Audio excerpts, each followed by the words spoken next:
The morning bell was not a sound you heard with your ears at the caramel of the Immaculate Heart. It was a vibration you felt in your bones. A gentle tremor that traveled through the old stone floors and up through the soles of your slippers, waking you not with a shock, but with a slow, certain pull.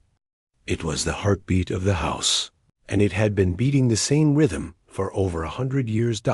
In a small, whitewashed cell, a woman stirred. The room held a narrow bed, a simple wooden chair, a kneeler, and a small shelf with a few well-worn books. The window looked out onto the cloister garden, a neat geometric puzzle of herbs and flowers still silvered with dawn. She moved slowly, her body unfolding from sleep with the careful, deliberate stiffness of a very old tree in a breeze. Her name, in the world outside the high walls, had been forgotten by most. Here, she was Sister Margaret. Her hands were the first thing you might notice, though she kept them tucked in the wide sleeves of her habit when she could. They were twisted with arthritis, the knuckles swollen into small, pale knots, the veins standing in relief like old river maps under thin paper. They were hands that spoke of a lifetime of work kneading dough for the daily bread, pulling weeds from the vegetable patches, scrubbing stone floors, clasping in prayer. They were never still. Even at rest, they had a slight, persistent tremor. The day began as every day began in the chapel. The sisters filed in silently, their soft-soled shoes whispering on the stone. The air was cool and smelled of aged wood, beeswax, and a faint, clean hint of incense from a previous Mass. Sister Margaret took her usual place, her body sinking gratefully into the familiar curve of the wooden stall. The chant began, a single pure voice lifting a line of Latin psalm before the others joined, a weave of sound that was both powerful and peaceful. She knew these prayers by heart, the words as much a part of her as her own breath. Her mind, however, sometimes wandered a different path. As the Latin syllables rose and fell, a different melody, a thread of piano music from a long-distant past, would sometimes try to weave itself into the Gregorian lines. She would gently let it go, like releasing a balloon, and bring her focus back to the words in her book. Breakfast was taken in silence, save for the reading from a spiritual text. Sister Margaret sat, slowly spooning oatmeal, listening. Her eyes, a faded blue behind her spectacles, watched the younger sisters. There was the new one, the postulant, her face still soft with the outside world, her eyes wide with the effort of remembering all the new rules. Sister Margaret felt a tenderness for her. The silence was a language to be learned, and it could be loud and confusing at first. Her work assignment after breakfast was in the bakery. The warmth of the kitchen was a blessing on her old joints. She stood at the heavy wooden table, her gnarled hands plunging into the soft, yielding mound of dough. This was a prayer, too. The rhythmic push, fold, and turn, the living warmth of the yeast under her palms, the smell of flour and promise. As she worked, a tune hummed in her throat, almost inaudibly. It was not a hymn, but a waltz, something from another century. One of the younger sisters, rolling out pastry at the next table, smiled. "You always hum such pretty, old-fashioned tunes, sister," she whispered. Breaking the work silence just for a moment, Sister Margaret paused, a little startled, as if she hadn't realized the sound was escaping. She gave a small, sheepish smile and a nod, returning to her kneading. The tune stopped. Later, she was in the library, dusting. It was a small, peaceful room with shafts of sunlight cutting through the quiet air, full of motes of dust she was supposed to be clearing. Her task brought her to the corner where the old upright piano sat. It was a dark, boxy thing, its wood scarred and scratched, its ivory keys yellowed with age. A few were chipped. It was rarely used, mostly for the occasional feast day when a sister who knew a few chords would lead a rousing. A slightly off-key rendition of a hymn. Sister Margaret ran her dustcloth over its top with a special kind of care. Not the quick, efficient swipe she used on the bookshelves, but a slow, almost loving stroke. She let her cloth drift down the front, over the panel that hid the keys. Her swollen fingers, for just a second, brushed against the cool, smooth wood. A look passed over her face, then a distant, complicated look that was gone as quickly as it came. It wasn't sadness, exactly. It was more like someone listening for a very faint, very far-away echo. Then she tucked her hand back into her sleeve, picked up her basket, and shuffled out, leaving the piano in its silent, sunlit corner. The afternoon brought an hour of weeding in the cloister garden. She knelt on a thick, padded cushion, her old bones protesting at first. The earth was cool and damp. She worked with a small trowel, her practiced eye distinguishing the tiny sprout of a carrot from the invasive spurge. Here, time melted. There was only the scent of turned soil and lavender, the buzz of a bee, the gentle give of the root as she loosened it. This was where she felt most at peace, most connected. The world was reduced to this small, ordered square of life, this silent conversation between her hands and the growing things. The past, with its noise and its colors and its demanding passions, felt like a story she had read about someone else, long ago. As the sun began to dip, casting long shadows from the chapel spire across the lawn, she finished her row. Getting up was a process. She braced her hands on her knees, pushed up with a soft grunt, and stood, swaying for a moment until the world righted itself. She gathered her tools and cushion. Passing the common room window on her way inside, she saw the postulant. The young woman was sitting at the old piano, the lid propped open. She was peering at the strings, then tentatively pressing a key. A note, slightly flat and funky, sounded in the empty room. Sister Margaret paused and watched for a moment unseen. The girl had such an eager, frustrated look on her face. She was trying to remember something. She played a few more notes, a broken snippet of a melody that stumbled and then stopped. Sister Margaret's right hand, resting on the windowsill, twitched almost imperceptibly. The fingers, stiff and crooked, curled for a fraction of a second, as if resting on an invisible key. A ghost of a sensation, the memory of smooth ivory, touched her skin. Then she blinked. The bell for vespers would soon ring, calling them back to chapel for evening prayer.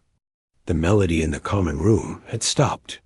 The postulant had closed the piano lid and walked away, looking dejected. Sister Margaret turned from the window and continued down the cool, shadowy corridor. Her slippers made no sound. Her face was once again a calm, peaceful mask, the face of an elderly nun who had found her quiet place in the rhythm of prayer and simple work.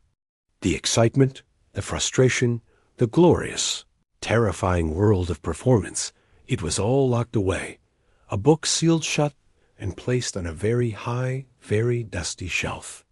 She was just Sister Margaret. She made the bread, she tended the garden, she prayed. That was all. That was everything. And as she walked, the only sound was the soft, rhythmic whisper of her robes and the distant, remembered echo of a single, flat piano note hanging in the quiet air. The silence in the convent was a living thing. It wasn't just an absence of noise. It was a presence. It was in the fixed stone walls that swallowed sound, in the careful, soft steps of the sisters, in the space between the spoken prayers. For the new postulant, this silence was the hardest thing to learn. Back in the world, she had been a music student, and her life had been filled with sound orchestras warming up, the metronome's steady tick, the glorious, frustrating noise of trying to make your hands express what your heart felt. Here, the quiet felt heavy sometimes, like a weight on her chest. She missed music with a physical ache. So, she began to sneak little moments at the old piano in the common room. It was during the afternoon rest period, when the corridors were empty, and the only sound was the slow tick of the grandfather clock in the hall. She would lift the creaky lid and try to play very softly, pressing the keys just enough to make a whisper of sound. The piano was a nightmare. It was badly out of tune, some notes sticking, others giving only a dull thud. But it was all she had. She tried to remember pieces from her old life, simple things by Bach or Mozart, but her fingers felt clumsy, and the wrong notes in the tuning made her wince. It felt like trying to have a conversation with a friend who kept misunderstanding every word you said. One afternoon, a week after Sister Margaret had seen her at the window, the postulant's frustration boiled over. She was trying to play a Chopin prelude, a piece she had once loved. It was full of swirling emotion and needed a delicate touch. But here, in the quiet room with the stubborn old instrument, it was falling apart. Her left hand, trying to hold the soft, deep harmonies, fumbled. She lost the rhythm, tried to find it again, and then her right hand stumbled over a run of notes that should have sounded like water falling, but instead sounded like stones dropping. She stopped. Her hands fell into her lap. She just sat there, staring at the yellowed keys, feeling a hot prickling behind her eyes. It wasn't just the piece. It was everything: the silence, the new rules, the longing for the familiar passion of her music, which felt like it was dying a little each day in this beautiful, quiet place. A single stupid tear rolled down her cheek, and she brushed it away angrily. You dropped the harmonic tension. The voice was so soft, so dry and whispery, that at first the postulant thought she'd imagined it. She turned slowly on the piano bench. Sister Margaret stood in the doorway. How long had she been there? She was just a silhouette against the light of the hall, small and bent. Her hands were tucked away in her sleeves. Her face was in shadow. The postulant's heart hammered with embarrassment. She'd been caught breaking the spirit of the rest period, making a mess of things, and now crying about it. I'm sorry, sister. I couldn't remember it right. Sister Margaret didn't move. In the left hand, the old voice continued, the words seeming to form slowly.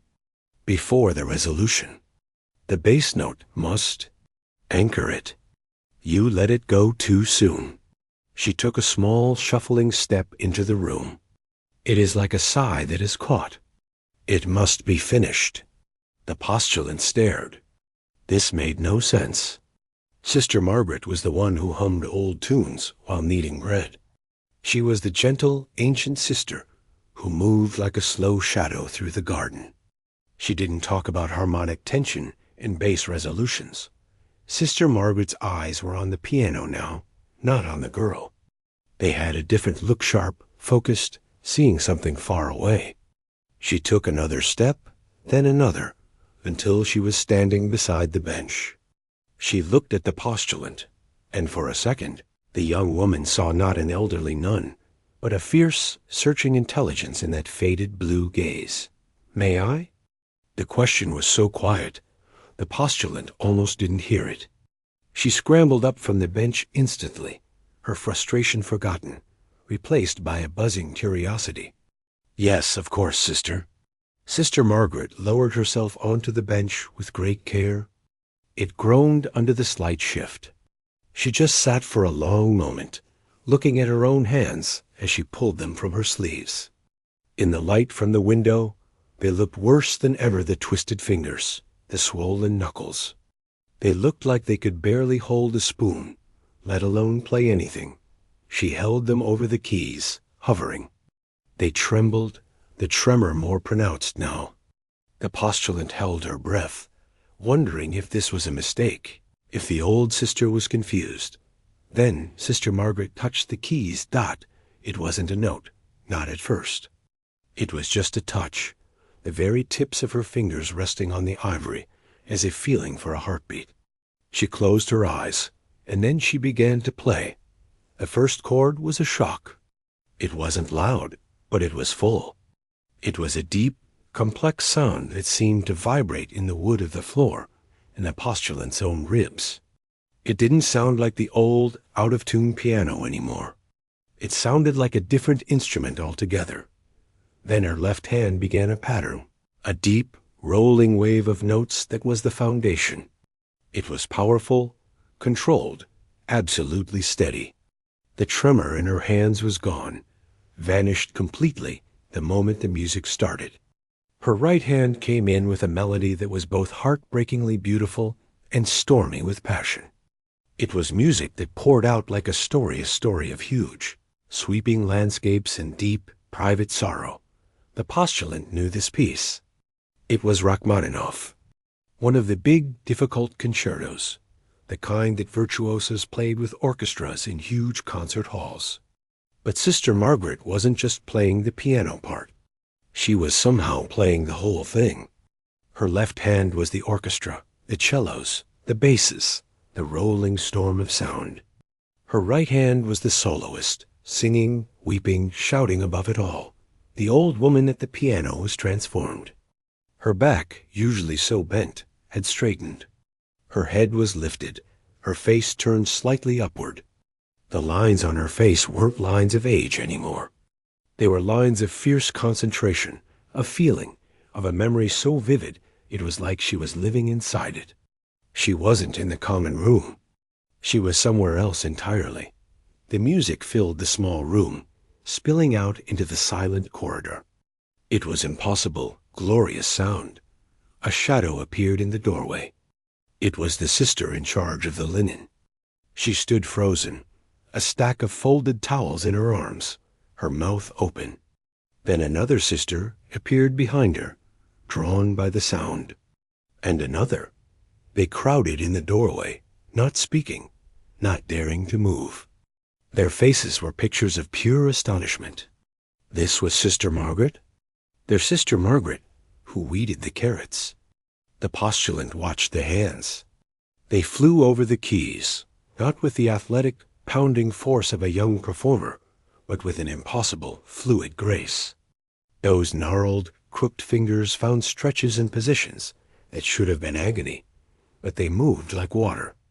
They had a knowledge in them, a memory stored deep in the muscles and bones that bypassed the stiff joints and the pain. It was the most beautiful, skilled, and emotionally devastating thing the young woman had ever witnessed. The piece built to a huge, crashing climax, a wave of sound that seemed it would break the old piano apart, and then fell away into a series of soft, questioning chords. Finally, it ended on a single, quiet, deep note that hung in the air until it faded into the silence of the house. Sister Margaret's hands came to rest in her lap. The transformation reversed itself. Her shoulders rounded forward again. The light in her eyes dimmed, going distant and then soft. She was just an old, tired nun sitting at a piano. The silence in the room was profound. No one in the doorway moved. Sister Margaret turned her head slowly and looked at the postulant. There was a sheen of sweat on her forehead. She looked bewildered, like someone who had just woken from a very deep, very long dream and didn't know where they were. Her voice, when it came, was barely a breath. "I haven't played," she said, "in 62 years. Then she looked down at her own trembling hands, as if she didn't recognize them, as if she was seeing them for the first time. For a long moment, nobody in the common room moved or made a sound. The sisters in the doorway were like statues, their faces frozen in expressions of shock.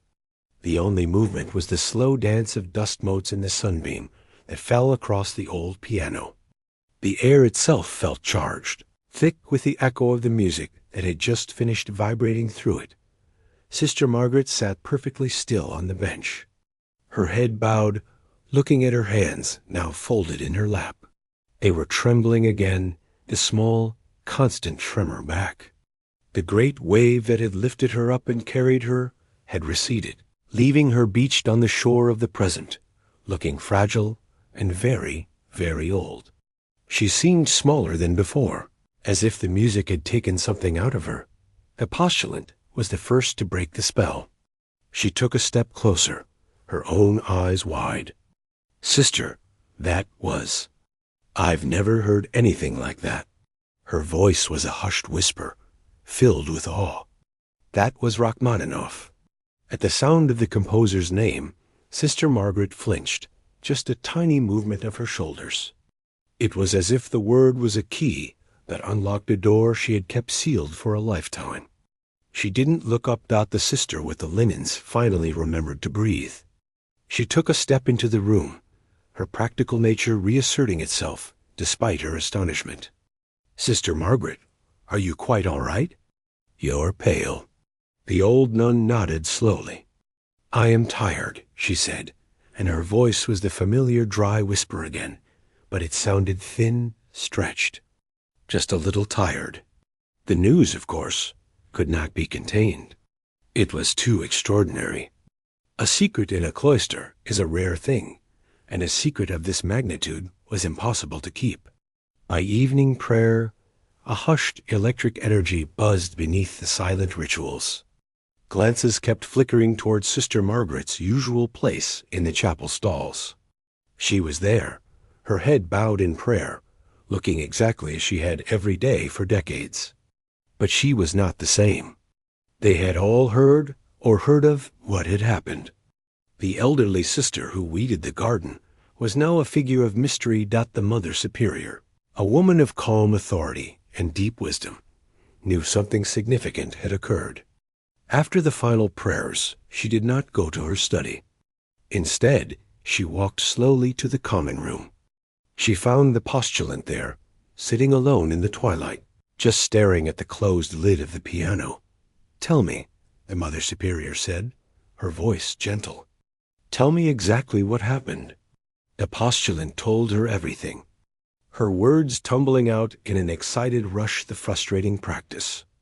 The tears, the soft voice from the doorway, the impossible transformation, the music that seemed to shake the very stones of the convent. She said she hadn't played in 62 years, the young woman finished, her voice full of wonder. The Mother Superior listened, her face still. She had been in this house for 40 years.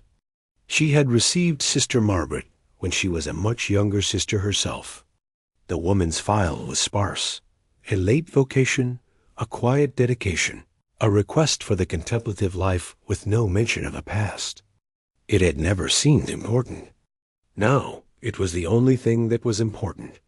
The next day, she asked Sister Margaret to walk with her in the cloister garden.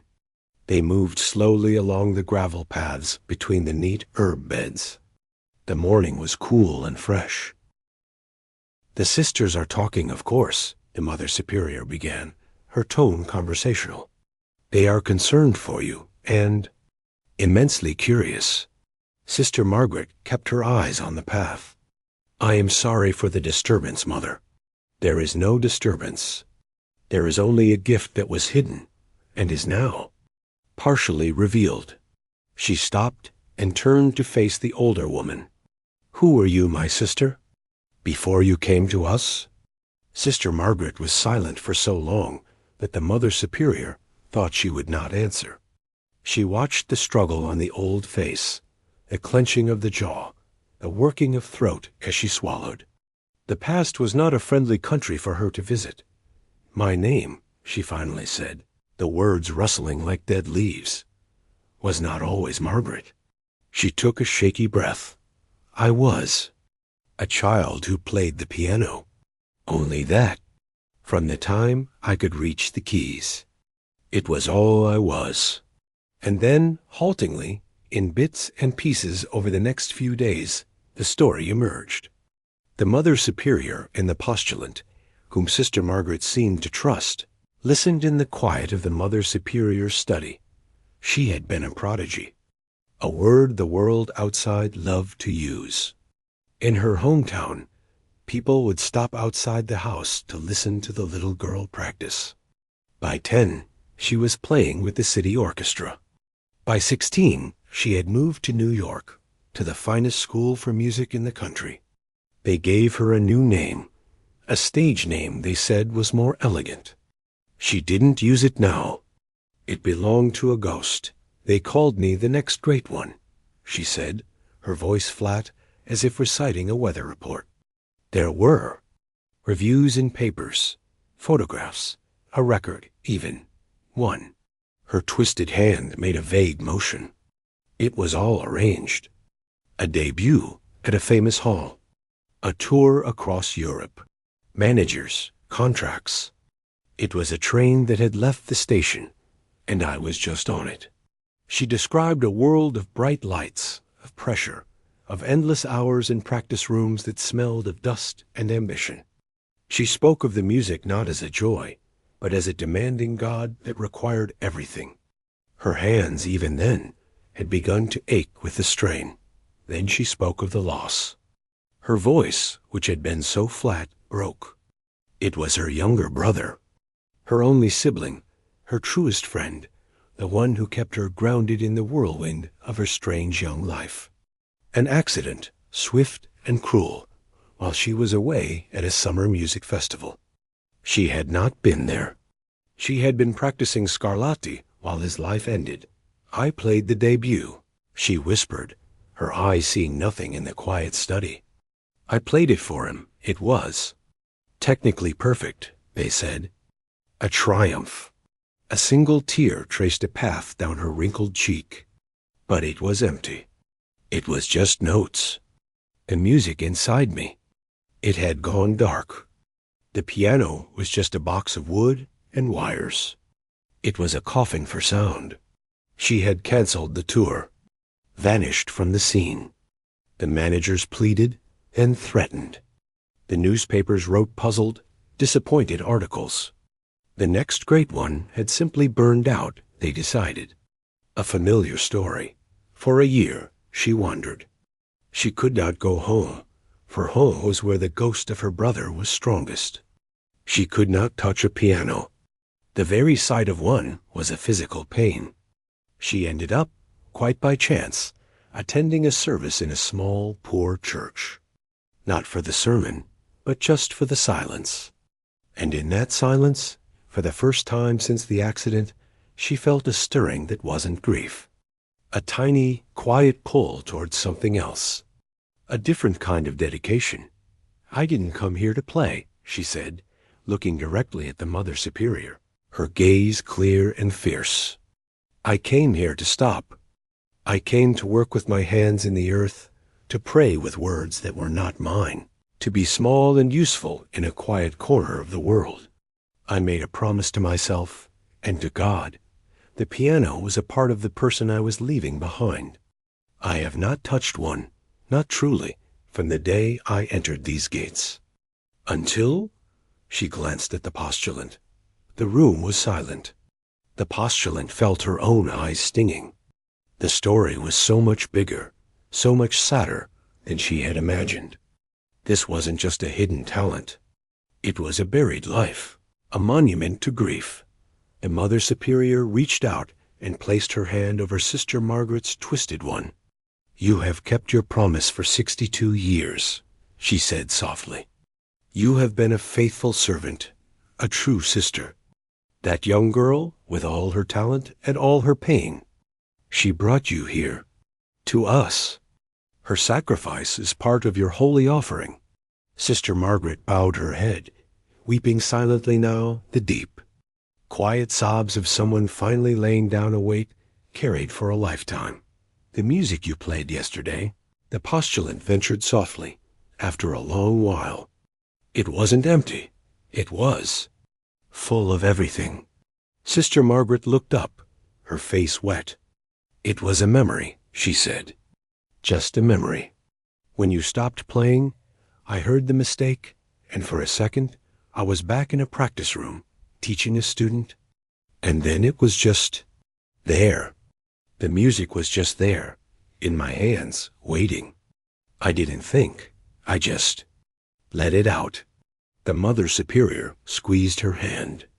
A memory that has been prayed over for 6 decades is not just a memory, sister.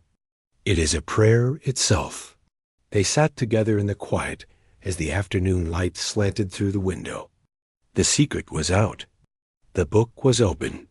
The elderly nun who weeded the garden was, in the eyes of the two women with her, no longer just Sister Margaret.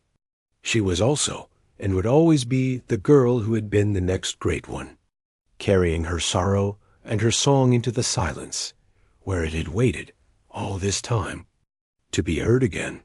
The convent settled, but into a new kind of quiet. It was a quiet full of knowing looks and soft smiles when Sister Margaret passed by. The sisters didn't treat her differently, not really. She still kneaded the bread in the morning, still weeded her row in the garden.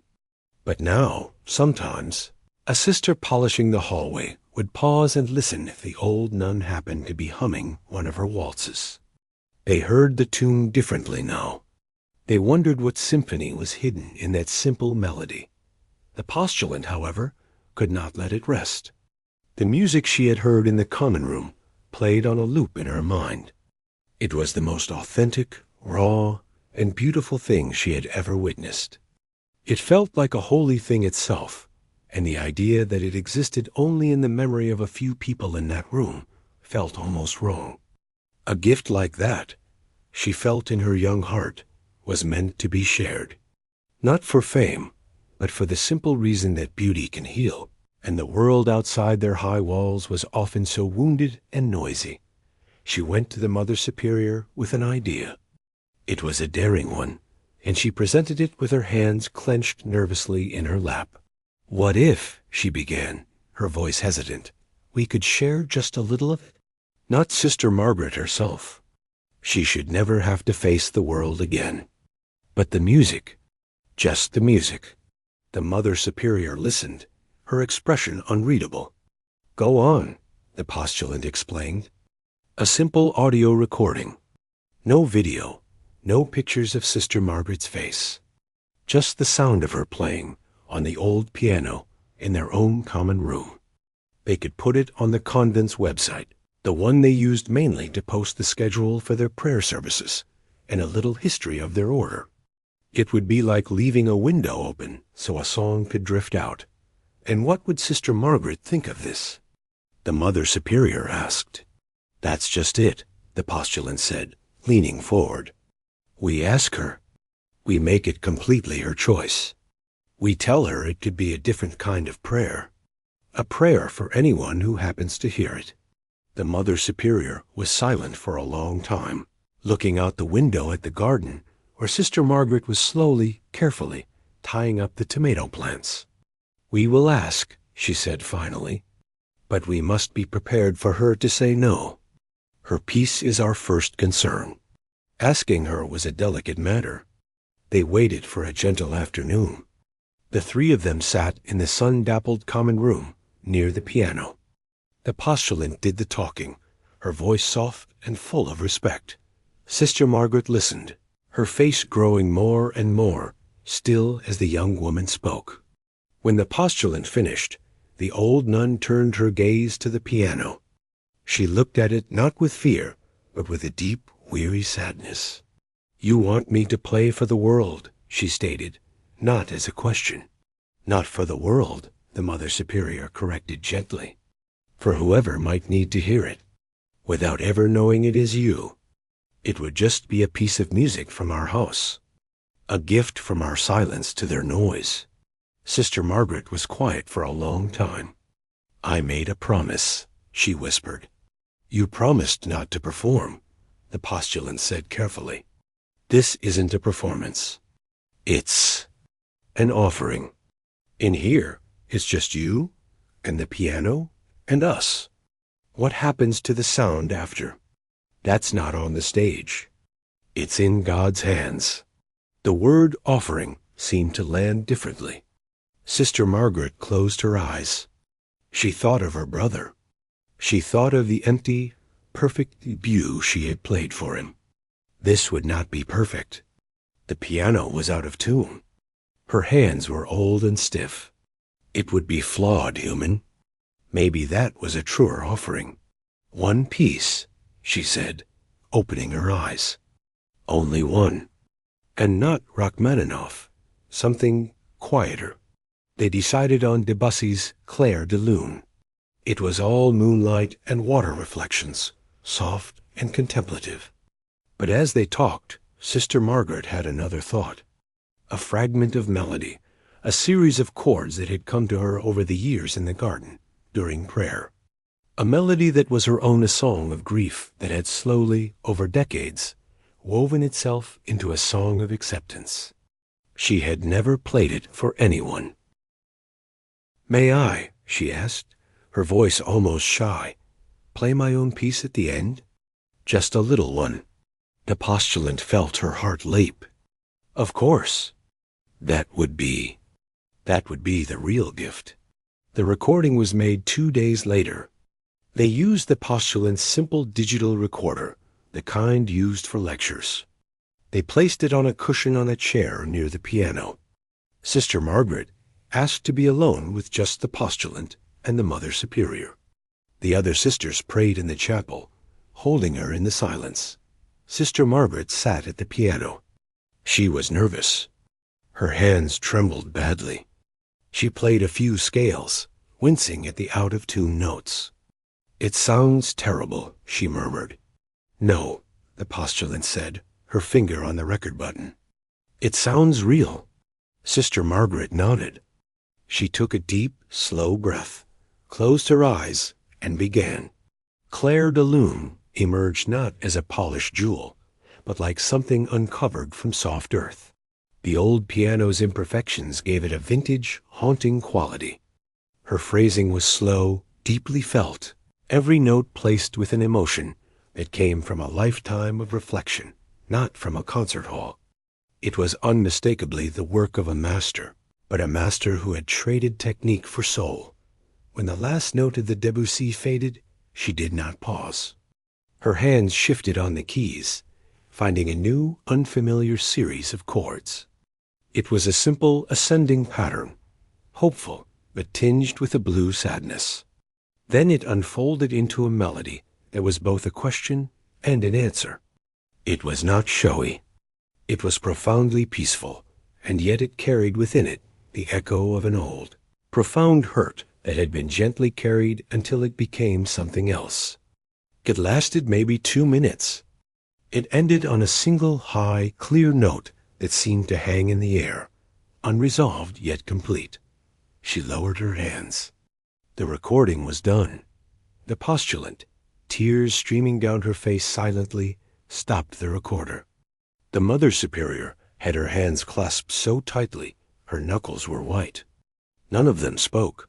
They paired the audio file with a single photograph. It was not of Sister Margaret's face. It was a close-up, taken by the postulant, of the nun's hands resting on the yellowed keys of the old piano.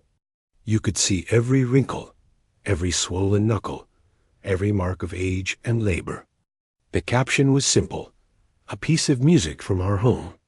Clair de Lune by Claude Debussy, and an original melody played by one of our sisters." They posted it on the convent's website on a Tuesday morning. The postulant checked the page views occasionally. For a day, there were a few dozen. Probably some local parishioners, or a curious student of music history. Then, a local journalist, a woman who wrote gentle feature stories about community events, found it. She listened. She was captivated. She dug a little, made a few phone calls to the convent's external phone line, and heard the incredible, bare-bones story: an elderly nun, a former prodigy. A 60-year silence. Her article appeared online the next day. The headline was simple: "The Lost Prodigy, a nun's silent music finally heard." She wrote not about scandal, but about mystery, sacrifice, and the unexpected places where beauty hides. She embedded the audio file from the convent's website. That was the spark. The article was shared. And shared again. A famous classical pianist in London tweeted the link with the words, "This is the most profoundly moving playing I have heard in years. Technique serves the soul. Listen." A music professor in New York wrote a long analysis of the original melody, calling it a small, perfect masterpiece of contemporary sacred music. The convent's simple website, which usually saw 100 visitors a week, crashed by that evening. When it was restored, the counter climbed into the thousands, then the hundreds of thousands. The postulant and the Mother Superior watched, stunned, from the single computer in the administrative office. Comments poured in, not on the convent site, but on social media and news articles everywhere. "I've never cried listening to music before. That original piece? It sounds like peace feels. My grandfather just passed. This was the only thing that helped. Listen to the space between the notes. That's a lifetime. Who is she?" That was the constant question. Who was she? The convent's phone began to ring politely at first, then insistently. Newspapers, radio stations, television networks, talent agencies, even a famous talk show host. They all wanted the same thing: an interview, a photo, a concert, an exclusive. The Mother Superior had the phone taken off the hook. She posted a brief, kind statement on the website, thanking people for their love of the music, asking for prayers, and stating that Sister Margaret was a cloistered nun and would not be giving interviews. Her life was one of prayer, not performance, but the world was now pressed up against their old wooden gate. News vans with satellite dishes parked quietly on the country lane outside. Cameras with long lenses were pointed at the walls, hoping for a glimpse. It wasn't a siege. It was a quiet, persistent wonder. They weren't looking for a scandal. They were hoping, desperately, for another note of that music, for a connection to the source of that unexpected beauty. Inside, life tried to go on. Sister Margaret saw the postulant's pale, excited face and heard the hushed reports. She walked to the garden, and the soft click-click of cameras from beyond the wall followed her. She felt a deep fear, the old fear of being seen, of being demanded from. She went to the chapel and knelt. She prayed not for the noise to go away, but for the strength to understand what was happening. She had offered a small piece of her past, a fragment of her prayer, and the world had roared back its hunger. She was just an elderly nun. And now, millions of people were listening to the sound of her heart, played on an out-of-tune piano, and calling it a miracle. She didn't know what to do with that. All she knew for certain was that the silence she loved was gone, replaced by a distant, waiting hum. The world, it seemed, had decided to camp on their doorstep. The quiet country lane was no longer quiet. News vans, their engines alow, grumbling hum, lined the grassy verge. Tourists in regular cars drove slowly past the high stone walls, hoping to see something, anything. A few local people set up a small stall selling coffee and sandwiches to the camera crews. The ordinary sounds of chatter and commerce feeling strange so close to the convent's silence. Inside, the sisters tried to keep to their rhythm, but the bell for prayer now competed with the distant sound of a television reporter doing a live broadcast.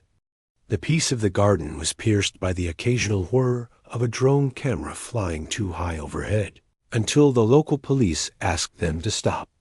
The silence had become a fragile thing, under siege from a gentle, curious, but relentless noise.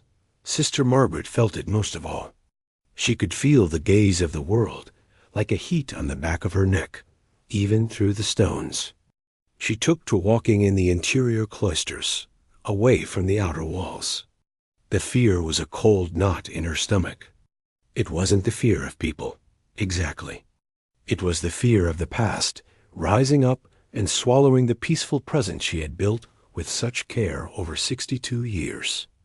They wanted the prodigy. They wanted a story. But the prodigy was a ghost, and she was just an old woman who wanted to weed her garden. The Mother Superior saw the strain in her eyes, the new tension in her bowed shoulders. She called a meeting of the whole community in the common room. The air was serious. "Our sister is given a gift," the Mother Superior said, her calm voice filling the room. "The world has received it with a hunger we did not anticipate.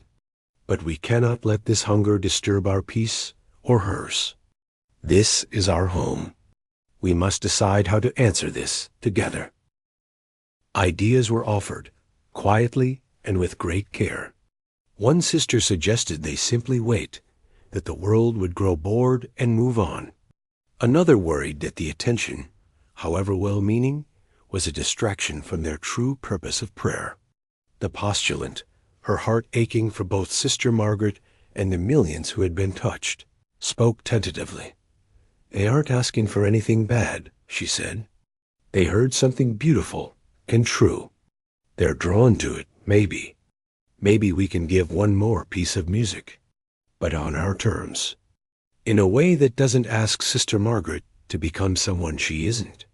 Sister Margaret had been listening, her head down, her twisted hands folded in her lap. She finally looked up, her eyes moving from face to face. These were her sisters. They had protected her, not just now, but for decades, by simply letting her be. She saw the worry for her in their eyes, and also a shared stubbornness to protect their home. "I will not go out there," she said, her voice firm, clearer than it had been in days. "I will not have my picture taken. I will not talk about the past." She took a shaky breath. "But the music, that seems to be separate from me now. It has its own life. If it can be of use." An idea began to form. It was the Mother Superior who gave it shape. They would offer one more performance, a live stream, not from a concert hall, but from their own chapel. Sister Margaret would play for her community as part of a prayer service. The world would be invited to watch, but only as a silent guest. There would be no interviews before or after, no close-ups of her face. The camera would show the chapel, the backs of the sisters as they listened, the stained glass window. It would focus on the piano, on her hands.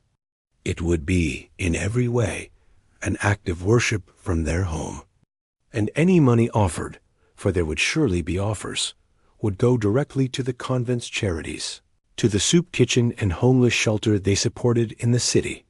Sister Margaret considered this. To play in the chapel, for her sisters, was not a performance. It was a prayer, just like the recording had been. The camera would be a window, but she would not be looking out of it. She would be looking inward, as she always did. She nodded slowly. "I can do that," she whispered. The announcement was made. A single time, a link, a note that all contributions would be for charity. The news spread even faster than the first recording. The day arrived, a gray, soft afternoon. Inside the chapel, everything was as it always was. The sisters took their places. The only differences were a single, small video camera on a tripod at the back, operated by a nervous, trusted technician from their parish. And the old piano moved into the space near the altar. Sister Margaret walked in with the others. She did not look at the camera. She saw only the familiar faces of her sisters, the glow of the candles, the dust in the colored light from the windows. She felt a profound calm. This was her world. This was where she belonged. The service began with the usual prayers and a reading. Then it was time. Sister Margaret rose and walked to the piano. The camera, as planned, showed her from behind, a small figure in black and white approaching the instrument. It then shifted to a close view of the piano keys. She sat. The chapel was utterly silent. Beyond the walls, in living rooms and cafes and on phones across the globe, millions of people leaned in, holding their breath. She did not play Rachmaninoff. She did not play a showpiece. She played a simple, profound hymn first, her arrangement so rich and complex it sounded entirely new. Then, a piece by batch, it was like a mathematical prayer, clean and precise and full of a quiet joy. Each piece was chosen not to impress, but to express a facet of her faith awe, gratitude, sorrow, hope. Finally, she played her own melody, the one from the recording. But this time, It was different. It was slower, even more settled. It was no longer a question. It was a statement of a life that had known great pain and had chosen, day by day, to turn that pain into something quiet and useful. It was the sound of peace that had been hard -1 dot. As the last note of her own composition faded, she did something unexpected. She began to play again. It was the gentle, wandering waltz she often hummed in the bakery, the one the sisters knew so well.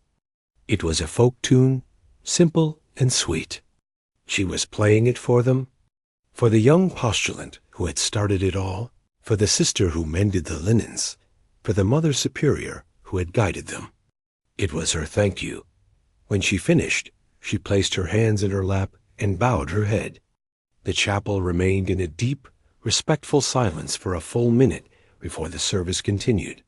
The camera kept rolling, showing the still chapel, the sisters in prayer, the candles flickering. It was over. The response was a global sigh of emotion. The comments and articles that followed were not about chasing a story anymore. They were about gratitude. People wrote about watching with their families in silence, about feeling a sense of calm they hadn't known in years, about being moved not to excitement, but to reflection. The fundraiser linked to the stream brought in a sum of money that would keep the convent's charities running for years. A fact that humbled and thrilled the sisters more than any headline. The news vans packed up within a week. The world, having received the gift it was truly seeking, not a scandal, but a moment of beauty and peace, moved on. Satisfied. Life in the caramel of the Immaculate Heart slowly returned to its familiar rhythm. The heartbeat of the bell, the whisper of robes, the scratch of a hoe in the garden. Sister Margaret returned to her routines. She was slower now, a little more tired. The events had taken something from her, but they had also given something back. A closed chapter had been read, finally, and the book could be shut without regret. Now, in the evenings, a new tradition began. After evening prayers, the sisters would often gather in the common room. Someone would lift the lid of the old, out-of-tune piano, and Sister Margaret would play, not for millions, not for a camera, but for them. She would play pieces from her youth, explaining softly what the composer was trying to say. She would play hymns, and they would sing along, their voices rough and joyful. Sometimes the postulant would sit beside her, and the old nun would place her gnarled hand over the young one, guiding her fingers to find the emotion in the notes. Not just the correct key. The music that floated through the stone corridors now was different. It was not a stunning, shocking miracle. It was a thread woven into the daily fabric of their lives. It was a shared comfort, a language of love between sisters. Sister Margaret was, once again, just an elderly nun. She kneaded the bread. She weeded her row. She prayed. But sometimes, when she was alone in the garden or walking to chapel, her steps seemed a little lighter. The melody in her heart, the one that had been stuck for so long, was finally free. It had been heard. It had done some good in the world. And now it could simply be a private song of a life that had traveled a long, strange road from the bright lights of a stage to the soft, sunlit silence of a convent garden, and had found, at last, a perfect, quiet chord